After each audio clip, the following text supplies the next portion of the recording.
Morning number 1827. We've been here 1827 consecutive days. 1827 days in a row, giving you morsels of a thought of wisdom. Hopefully, that we learn the right things to do because knowing the right things to do is having a form of wisdom. Actually, doing it is creating virtue. We're bringing more virtue into the world with morsels of a thought of wisdom. Wisdom from other people because I'm not very wise. So I'm simply reading to you what other wise people have to say through their life experiences. The Dr. Brody Miller, Ph.D., has given us Brain Rescue, a 90-day blueprint to reclaim your memory after a brain injury or concussion. How many people have had concussions? How many people need to know how to handle having had concussions in this world? Let me see. Ay, ay, ay. I need to put on my reading glasses so that I can see properly. The second step, E, is for exercise. Now, what we have been doing is, you know something? I'm going to read 7 tips. 7 tips for sleeping like a baby again even after a head injury. Number 1, create your sacred cave. Make the room chilly, dark, and soundproof as possible, 64 to 68 degrees. Wear an eye mask and earplugs if necessary. Make your bedroom sacred for sex and sleeping only. Number 2, get morning and evening sunlight. Get some sunlight early in the morning and in the evening. Natural light helps reset your internal clock, circadian rhythm, making it easier to fall asleep and wake up at the right time. Number 3, be consistent. Make sure to go to bed and wake up around the same time every day.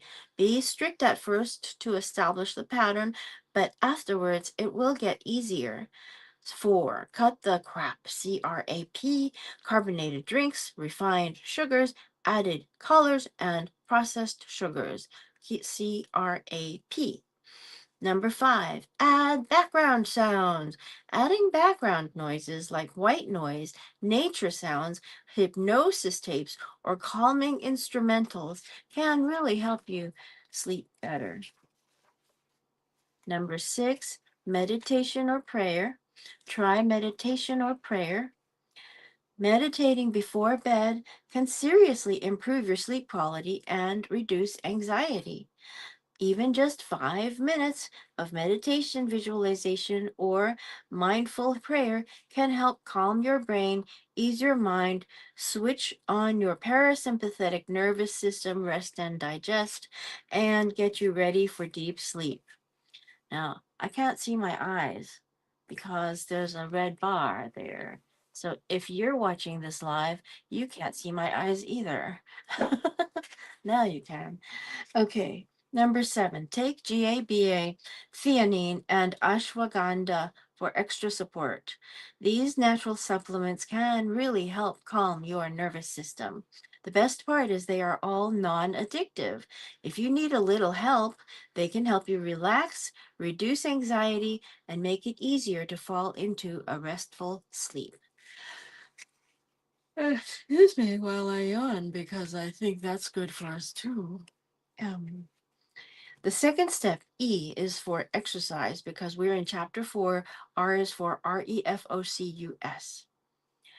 Norman Doidge, DOIDGE, said, nothing speeds brain atrophy more than being immobilized in the same environment. Oh,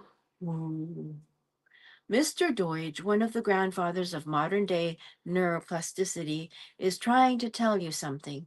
He is saying that there is nothing, NOTHING, more destructive, DESTRUCTIE, to brain health than the lack, LACK, of movement and staying in the same SAME environment. In other words, nothing is more toxic to brain health than stagnation. Damn, I wish someone had told me that, says the author, because after my brain injury, I did the opposite. I sat in darkness, isolated, while my brain practically cried out for stimulation, for oxygen, and for life. Yes, rest has its place, but if you're not willing to move, you're really holding yourself back. We need to get you moving. Movement is medicine. Movement is life. If you desire an empowered recovery, but you're not willing to move your body, you are really screwing up. Your brain needs oxygen. It needs blood flow, and that's only going to happen if you consistently move. There are many myths about how to care for your brain after you experience a brain injury. I will address three common ones now. Three harmful myths about exercise and head injuries. Myth number one, just rest it off. The common recommendation after a concussion is to just wait it off and rest. It is important to rest. I'm not denying that, but I would say that it is equally important to get moving in your recovery. We want to get you moving in a way that is truly empowering and fun. More rest is necessary in the early 8 stages, but too much rest without any movement can actually slow your recovery. Movement stimulates the brain and accelerates the healing process. Movement is medicine, and without it, we're allowing stagnation to take over, robbing our brains of the life, oxygen, and stimulation they need to rebuild and thrive. Now, this is one of the myths I was taught by my neurologist to rest. She didn't actually say sleep, come to think of it. But but my parents had me sleep, and I did a lot. I wanted to sleep, but I don't know. BDNF and GDNF. Exercise is like magic for your brain. The science is extremely compelling. It helps your body make a special protein called BDNF, brain derived neurotrophic factor. Think of BDNF as brain fertilizer that helps your brain stay healthy and grow stronger by building better connections between brain cells. But that's not all. Exercise also boosts something called GDNF, glial cell derived neurotrophic factor. GDNF comes from glial cells, GLIAL, which are like your brain's support team. While brain cells are the messengers that send signals to your brain, glial cells make sure those messengers have everything they need to do their job, like keeping them protected and energized. GDNF helps these neurons heal and stay strong, which is super important for food and memory. Footnote 5.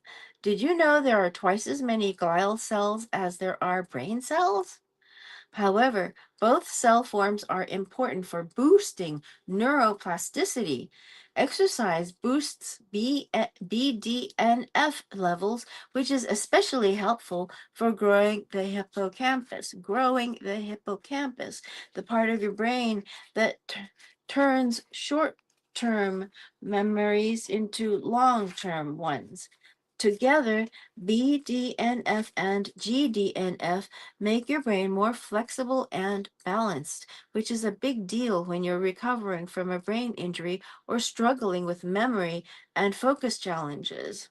To reinforce this, a brand new study published in the International Journal of Behavioral Nutrition and Physical Activity found that those who did more moderate to vigorous physical activity than usual on a given day did much better in short-term memory tests, the day after. Footnote 6. Now, we are reading from Brody Miller, Ph.D. Dr. Brody Miller's Brain Rescue, a 90-day blueprint to reclaim your memory after a brain injury or concussion. And myth number 2. Excuse me while I yawn again, because I think yawning is a good thing. Oh, God. Sorry. It's really early in California. This is Yin Yang in California, by the way, if I didn't tell you my name. Myth number 2, you need to wait a long time to safely exercise again. Research shows that starting aerobic exercise as early as 1 week after a mild or severe traumatic brain injury is safe and beneficial. It can reduce symptoms, improve thinking skills, and speeding up recovery. Number 7, footnote 7. If you're feeling down, unmotivated, or weighed down, remember that exercise's benefits go beyond weight loss. It's about shedding physical, mental, emotional, and even spiritual baggage. Now, when I was in gym in high school, they did excuse me from physical education for years because the common knowledge then was that we had to avoid physical activity after a brain concussion, a concussion. In just one workout, you can release neurochemicals like dopamine for pleasure, endorphins for pain relief, adrenaline for energy, serotonin for mood elevation, as well as GDNF and BDNF for more mental clarity and resilience. Boosting BDNF levels has been proven to strengthen neural connections in the hippocampus.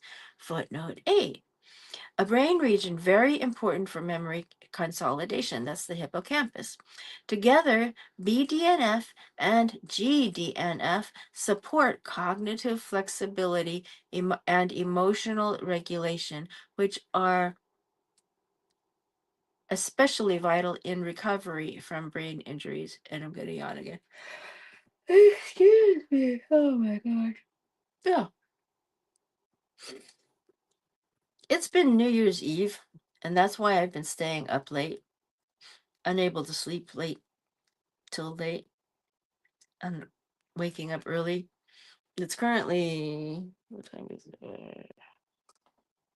6:25 a.m. in California. We all have unlimited potential. Our past doesn't define our future unless we allow it to. By giving our body and mind the right stimulation through consistent exercise and mindful self care, we allow our 37 trillion cells to thrive with renewed purpose and strength. No matter where you are in your recovery journey, you still need to get moving. Movement doesn't mean extreme workouts. It's about gentle, purposeful actions that get your blood flowing and your brain stimulated. Okay, that was myth number 1. I mean, myth number 2, sorry. You need to wait a long time to safely exercise again. That was myth number 2. Now, I recall even in junior high school, since I had had more than one concussion, I was excused from gym. It happened on June 3rd or 4th. And so between June 4th to the end of the school semester, I was allowed to sit on the bench. He said, go ahead, sit on the bench. That's what the instructor said, the teacher said, when he saw my doctor's note. So, myth number 3, exercise will worsen your symptoms.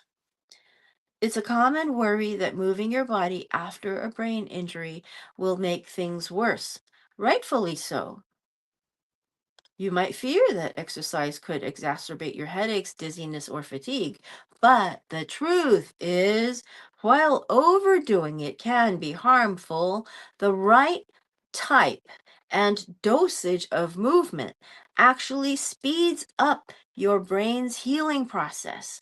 Studies show that gentle, controlled exercise improves blood flow and oxygen levels in the brain, which helps repair cells and boost mental clarity. That was footnote 9. When you're careful to respect your limits and choose exercises suited to where you're at in recovery, movement can reduce symptoms rather than make them worse. Interesting. Take action today. Don't let injuries or outside circumstances prevent you from exercising. Don't let another day slip by while your brain and body remain stagnant. I want you to imagine a recovery where you're not just healing, but thriving. You've read the science, you felt the urgency, and heard my story.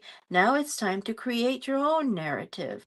Commit to moving every day for the next 30 days. Just 10 to 20 minutes a day is all it takes to start creating a profound shift. This isn't about becoming an athlete overnight. It's about choosing every day to push a little closer towards the freedom that you deserve. Give your brain the oxygen, blood flow, and stimulation it craves. Break through the BS, toss out the excuses, and show yourself what's possible. Stand up and move for the next month. Check off a mark every day on a calendar. Be accountable. Your brain, your future, and your life will thank you. Start today with day one. When your body moves, your brain grooves. Let's go to those footnotes and see what they say, huh? Let's take a look. Footnotes. Up to number 8. Oh, oh, goodness gracious. Okay. Lin CY, Lin KP, Shri MC, and Liao Y. Associations of accelerometer measured sedentary behavior and physical activity with sleep in older adults. Clinical Nutrition 2023, available from https://www.sciencedirects.com/science/article/PII/009296640002966. Now, if you do that exactly, you will find that paper. Pennington L. This is footnote 7 is Pennington L. Davy Davig. Davie Davy G. McNiven D. et al. Aerobic exercise in mild traumatic brain injury, a systematic review and case study by Front Hum Neuroscience. Oh my God. Oh my God. Okay. Well, you'll have to get the book to get these. These are some damn long footnotes. Number 8 is by Erickson K.I., Voss M.W., and Prakash, Prakash, R. et al. Exercise training increases size of hippocampus and improves memory. And they have paper citations there. There we go. That is what we've got for, what I've been reading to you is Brain Rescue by Dr. Brody Miller, Ph.D., because knowing the right things to do when you've got a brain injury is a form of severe wisdom. I mean, if you've had a traumatic brain injury, you've got to do these things because this is the new research that has discovered a lot of myths we used to know. The myths we thought we knew was because doctors probably really didn't know what to do, except they could see that people could recover and that people did want to sleep more. So they would say, okay, go sleep more and recover. They weren't saying how to recover better. This doctor does. This doctor is a PhD in brain research. Okay, now the third step is F for fuel. In R is for REFOCUS. Now, let thy medicine be thy food, and let thy food be thy medicine. That is by Hippocrates. He wrote, he wrote a lot. Hippocrates. You have a Ferrari sitting in between your ears. It has over 86 billion cells that are processing 11 million bits of information every second.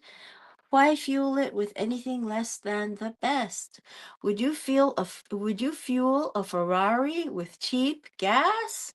Of course not. So why would you fuel the most important organ in your body with Starbucks, McDonald's, and Jack Daniels? Think about the coffee, processed or alcoholic drinks you constantly reach for without thought. Those are like pouring low-grade fuel into a high-performance car. Instead, imagine filling up with premium fuel, fresh veggies, healthy fats, clean proteins. Take it from my friend, TBI survivor and thriver, Kevin Ballister, who learned this lesson the hard way. After he woke up from a coma, he ultimately realized the nutrition they were giving him was packed with high fructose corn syrup. Yes, seriously, corn syrup, the cheap filler with zero nutritional value. And what's worse is it's sprayed with glyphosate, a toxic herbicide. Imagine that, being fed pure sugar and chemicals while trying to overcome a horrific brain injury. Sadly, this isn't rare, and it is still standard protocol in hospitals around the world to this day. A word of caution, more than 80% of U.S. children and adults have traces of the herbicide glyphosate in their urine, according to data from the U.S. Centers for Disease Control and Prevention. That was footnote 10. You are what you eat. I might as well go to the footnote right away, huh? What do you think? Number 10 is by Centers for Disease Control and Prevention. Exposure to glyphosate in the United States. Data from the 2013-2014 National Health and Nutrition Examination Survey. Environment International, 2022, November 3rd. Available from and www.cdc.gov/biomonitoring/glyphosate.html. That one was an easy one, so I read it out loud. You are what you eat. Every single thing you decide to put in your mouth either helps or hinders your brain recovery. Just let that sink in for a minute. By choosing the right fuel, you're taking control of your healing process. Look, the author says, I know it's tempting to reach for what's convenient and tastes good in the moment, but imagine how much different you are going to feel if you simply add the right fuel. Your brain cells need top quality fuel to rebuild, repair, and get back to sharp, high performance levels. It's not just about what you add to your diet, it's about what you choose to leave out. As Kevin says, brain recovery is like building a bridge. The nutrition is like the supplies of that bridge. Without supplies, you cannot build a bridge. That's why he wrote How to Feed a Brain, an amazing book about giving your brain what it actually needs to repair. A general rule of thumb is if it is processed or manufactured, you need to eliminate it from your diet. I honestly don't have a lot to say about nutrition because the science is rather straightforward. Either the foods you eat will be helpful and fight against inflammation, or they will be pro-inflammatory and contribute to it. And believe me, if you want to improve your memory, you want the former, not the latter. Now let's dive into how we can balance glucose levels through nutrition to maintain brain health. And we shall do that later. Stable energy, sharper memory, the role of glucose in recovery. Glucose is very different from high fructose corn syrup. Okay, once we get to that, it will be 3 tips to help regulate blood glucose levels. We will read that next week on Brain Rescue by Dr. Brody Miller, Ph.D. And I appreciate your coming today. You have a great day. I hope I've inspired you to take care of your brain. Where morsels of a thought of wisdom are where we learn little by little the right things to do so we can have more virtue. Yay! Okay. I hope I've imparted some wisdom. Okay, old Kinderhook.